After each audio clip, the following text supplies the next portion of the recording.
پچھلی ویڈیو میں ہم نے سبق نمبر 1 حضرت سلمان فارسی کے بارے میں کوشچن اور آنسر دیکھے تھے اور سبق کا بھی مطالعہ کیا تھا۔ اس کے بعد ہم نے اپنے ہمسائے سے ایک مزاحیہ مضمون کنہیا لال کپور کا، اور اس کے بعد ایک افسانہ راجندر سنگھ، تیسرا سبق راجندر سنگھ بیدی کا مطالعہ کیا تھا۔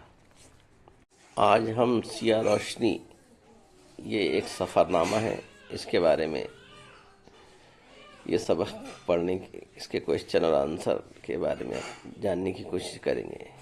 آپ سے گزارش ہے کہ آپ درسی کتاب میں سے یہ پورا سبق 2-3 مرتبہ ریویژن کر لیجیے، تاکہ مرکزی سفر نامے کا جو مقصد ہے اور اس کے سوالات و جوابات آپ کے دینے میں بہت آسانی پیدا ہو جائیں گی۔ تو چلو شروع کرتے ہیں سفر نامہ کے سوال جواب۔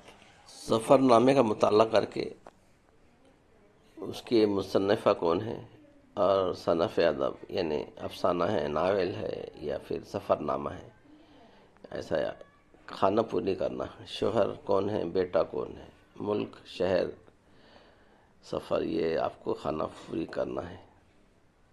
تو ایسے کوشچن کے آنسر آپ کو دینا ہے۔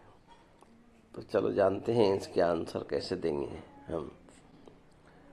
سیاہ روشنی مصنف ہے پروین شیر، صنف ادب ہے سفر نامہ، شوہر وارث، بیٹا فراز، ملک ساؤتھ افریقہ، شہر سویٹو۔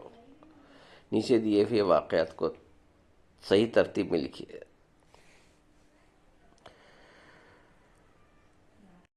طیارہ اپنے آہنی پروں کو پھیلائے زمین کے سپاٹ سینے پر آہستہ آہستہ چل رہا تھا۔ وین کا ڈرائیور یوپا تھا۔ اس نے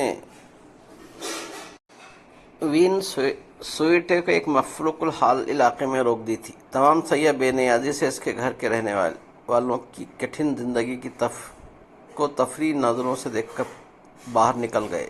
ننگے پاؤں اور پھٹے پرانے کپڑوں میں معصوم بچے بھی سیاحوں کے پیچھے چل رہے تھے۔ تقریباً 20 بچوں کا جھنڈ سیاحوں کے ساتھ چل رہا تھا۔